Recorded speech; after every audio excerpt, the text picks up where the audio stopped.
everyone, this is Paul Gale from PaulGaleNetwork.com, and thank you for joining me today for video game news. It is December 16th, 2020, and these are the top stories of the day.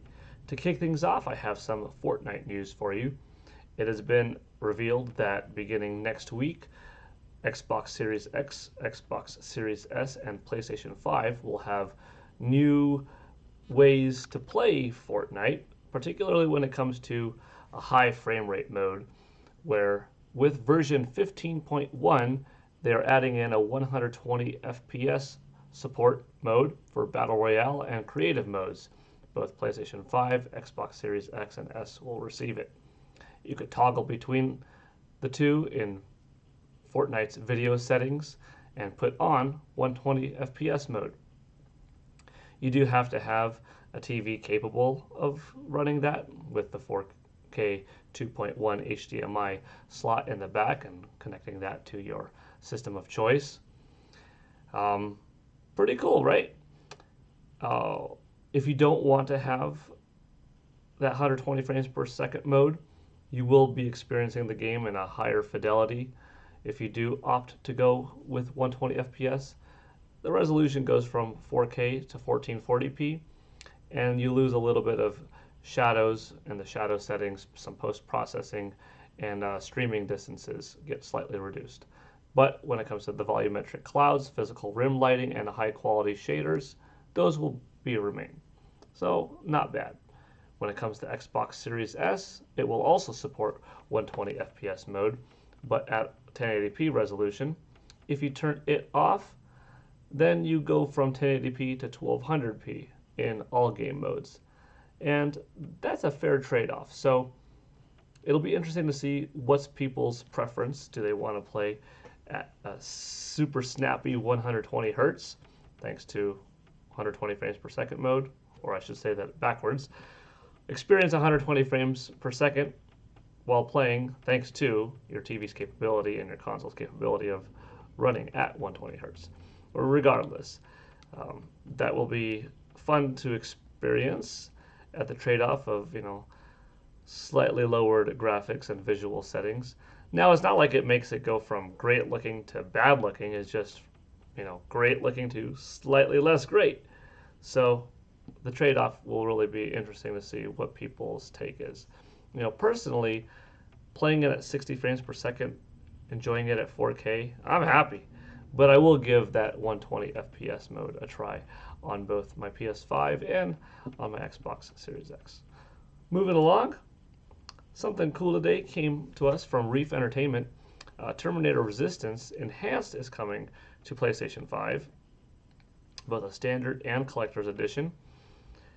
Reef Games also announced on Twitter that if you do own Terminator Resistance on PlayStation previously, if you have the digital version, you will be able to upgrade to Resistance for no cost. So that's pretty cool. I think that Terminator Resistance was a solid game, and I'm looking forward to seeing just what the enhanced, features entail, how much better does it end up looking. But it's coming out soon. There's a nice steel book if you wish to go that route, collector's box, mini hardcover comic. Not bad. So kind of nice to see this game. I think it got forgotten about, but like I said, nice to see it get some extra light on PS5. Help add to the library, when a new console launches. Not all of the new AAA killer app titles are available. So sometimes pulling from, the back catalog and releasing, an updated take isn't a bad idea. That is, after all, what Sony did with The Last of Us on PS4. They re-released The Last of Us and Uncharted trilogy and so forth. So that kind of stuff works. God of War 3, for that matter, too. Yeah, not bad. Moving on. In some other, I should say, not directly PlayStation news, but Hideo Kojima has a good relationship with PlayStation. But he's also had his titles on Xbox and Nintendo, everything over the years. But pretty good association with Sony, I'd say. They announced, "Thank you all so much for celebrating our 5th anniversary with us. Check out our website for a full roundup of all of the exciting content we launched today. More to come in 2021. So we have some updates from them. If you want, you could go to Kojima Productions website. But it's really the 2021 thing that I wanted to talk about. What do they have in store for next year? We're celebrating the 5th anniversary, now, which is great. Death Stranding came out, previous generation. But 2021 and beyond, what are we going to get from Mr. Kojima and his company? I don't know, but I'm excited.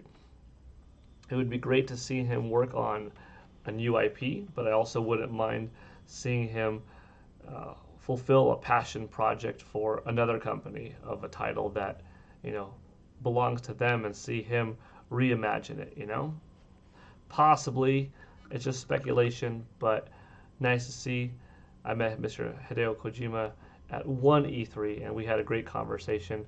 It was kind of short, but it was great to still meet him and thank somebody who has such an impact in the video game industry, particularly with the Metal Gear Solid franchise, one of my favorites. So congratulations, Kojima Productions, on your 5th anniversary. Here's to 2021 and seeing what you got in store. Could it be a Death Stranding update? Something new altogether? I don't know. I'm excited. But moving on, this is a big read and is brought to us by Polygon. So I suggest going to polygon.com and checking out the interview that they have with Nintendo America's president, Mr. Doug Bowser. Somebody else who I have a great deal of respect for, and I've had the pleasure of meeting at 3 E3s, kind of back to back to back from 17, 18, and 19, if I'm not mistaken. And, we've had some great conversations, just 40-minute convos, back-to-back E3s, smaller time in 19, but really cool person. Obviously, he's filling in for Reggie Fils-Aimé. They had a really nice transition from presidency of NOA, and I think Doug's doing a fine job so far. He's made himself publicly visible in Nintendo Directs. He's addressing fans and addressing questions on video game websites. He's very willing to talk at E3. Like I said, he gave me plenty of his time at the last, few E3 shows, and you get the sense that he likes what he does. He enjoys the community. He appreciates the Nintendo fandom, and he's a fan himself, and he's the right person for the job. So, he's filling in the shoes of Nintendo presidency quite nicely. So I hope that he continues to do well. But specifically about this article, which I suggest you read, it goes over a lot. And I want to highlight a couple of things that I found interesting. One was, how is COVID impacting on Nintendo throughout the year? So it really does go in to show you just, from a president's standpoint, what did the company have to deal with? How difficult was it to get certain things done, to have meetings, to have recording footage, to have development done at the basic? They go into Animal Crossing and talk about how wonderful of a job that they did. Proud of the team. More plans coming for 2021. Excited to see that growth. There's some interesting talk, which doesn't get answered, but, could Xbox Game Pass come to Nintendo Switch? Nintendo talks about all of its options and opportunities to play games, and they acknowledge that, Nintendo Switch has a different setup where you can buy classic games, but, over 100 titles are available through the Nintendo Switch Online service that they believe, is valuable, and they're proud of their over 8 game per Nintendo Switch user attach rate, which is very strong. And then they address a big question regarding what's up with the Mario games that are ending March 31st. And, I'll dive a little bit in on this one, but like I said, I'm just giving you little bits of the article because I suggest you go to polygon.com yourself and check out the rest. But regarding Mario, it's kind of like I said on the channel before, that I thought Nintendo wanted to celebrate Mario's 35th anniversary in this way. Make things special, make things feel like they're part of an anniversary celebration. Mario's got a long lineage, 35 years, right, of games, consistently coming out. A lot of these games are available on multiple platforms. Some are tied to a specific machine, like, Super Mario Sunshine was, for instance, only on Nintendo GameCube until the Super Mario 3D All-Stars collection, which finally unlocked that, solid title. And here's a celebration of Mario with Puma, with Cold Stone Creamery, with these different companies like Lego, and providing Mario Kart Live Home Circuit, and Super Mario 35 on the Nintendo Switch Online. Some of these games limited time just to celebrate. Some of these, limited run shoes just for now. Some things like Lego, long lasting. Other stuff on eShop, just for free for NSO members for a while.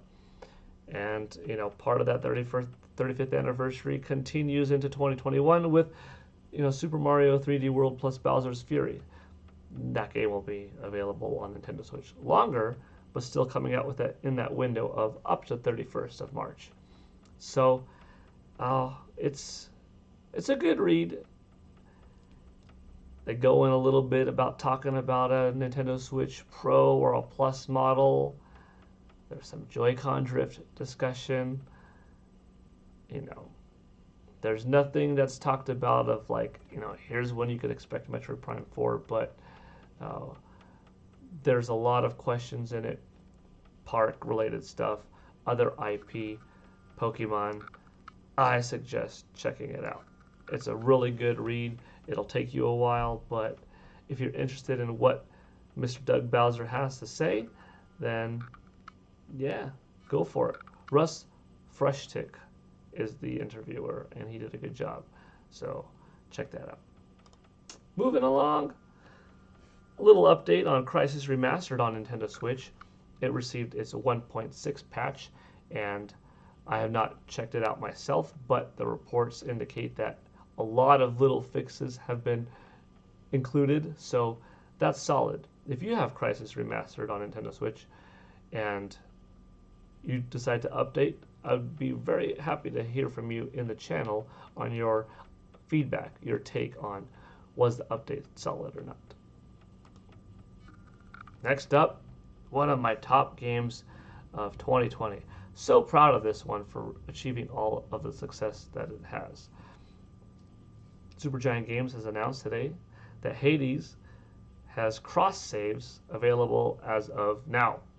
You can transfer your save data to and from Nintendo Switch. So you've got your Nintendo Switch and your PC, whether you're playing on Steam or on the Epic Games account. You just go into the main menu and you could swap back and forth. That's great. I play this game on my Nintendo Switch, but I know some people that have a really high-end PC for gaming and a Nintendo Switch, and the Switch is their console of choice amongst the three because they have a PC to fulfill some of their higher-end gaming, but they wanted this game on their Nintendo Switch, yet couldn't resist the higher level of fidelity on PC and didn't want to start all over again. Well, guess what? Now you can play on your Nintendo Switch, and you can have that portable factor that you like about the console so much, still enjoy good graphics, not feel like you have to start all over. So there you go. You still have to buy 2 copies of the game, but you can enjoy it kind of more openly. And I guess the opposite is true. If you have Nintendo Switch as your base model and you want to experience it in a little bit snazzier graphics, then you could get it on PC and not worry about starting all over either. Because save data is a cool thing, so I like it when video game companies do that. So props to Supergiant Games. And finally, this isn't news in particular, but I wanted to give a shout out to Marvel's Spider-Man Miles Morales because I beat it today, and I gotta say, it was fantastic. Such a good game. Is it newsworthy? Well, it's Paul Gale Network news, right? So it is news that PGN happened to beat the game today. So yeah, it's newsworthy. It's my channel after all, and thank you for watching as always. But I thought I would give a little bit of a talk about it. I was a huge fan of, Spider-Man back on PS4 a couple of years ago, and when this thing was shown off, I was really excited. I had a feeling it couldn't be as big of a game as 2018 Spider-Man, but it didn't look like at any time was it just, DLC, add-ons, small quests. No, it felt like this would be a solid big title, but just not as big. And I was right. Not as many big boss fights and areas, gameplay mechanics engaging in those boss fights surrounding events and whatnot. But by no means was Spider-Man Miles Morales lacking, like in any way. Great big city, beautiful city to explore. You could play this game in 4K, 60 frames per second. Sorry, 4K, 30 frames per second. You could go down to 1080p, 60 frames per second. Or you could enjoy something that's in between and experience ray tracing on in 60 frames per second performance mode, but without some little bells and whistles. Of course, that last option came to us last. For the most part, my experience, I played 4K, 30 frames per second. I wanted this thing to be as crisp as possible with ray tracing on, with all effects, highest form of visual fidelity, cranked up the speakers, and I just had a wonderful time. I'm really looking forward to what Insomniac does next, because this game technically was a PS4 game made to work and be optimized for PS5, kind of like how The Legend of Zelda Breath of the Wild was originally made for Wii U and was kind of optimized at some point to run better on Nintendo Switch. I want to see how The Legend of Zelda Breath of the Wild 2 looks like when it's made from the ground up for Nintendo Switch. I want to see how the next Spider-Man game, and that would be if it was a Miles Morales game again, or a Peter Parker game again, or both of them, but the next Spider-Man made from the ground up on PS5, how good does that thing look? That's what I'm really stoked for. I want to see these next-gen consoles really pushing the envelope. I want to see Metroid Prime 4 built from the ground up. Not ported, We know that Nintendo Switch can handle great graphics from stuff like Doom Eternal ported, but something built from in-house, ground up, it's going to be phenomenal. Anyways, not to deviate too much into other consoles talk, but I could go on about Perfect Dark as well. Miles Morales, great job. One of the best games of the year. Up until Hades was my pick of game of the year. It still might be. Hyrule Warriors, Age of Calamity, absolutely up there. Don't sleep on that one. Spider-Man Miles Morales, absolutely up there. Don't sleep on that one. I would say that those three are top contention for me now. But yeah, I guess that's going to do it for video game news today.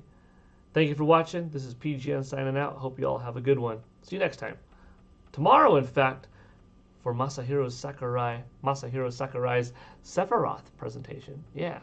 Well, I will see you tomorrow regardless for video game news, but I'll definitely see you now for that Smash Bros. Presentation. It's going to be about 18 or so minutes long, and I'll definitely put a video up on that. I'm looking forward to it. All right, take it easy. Bye.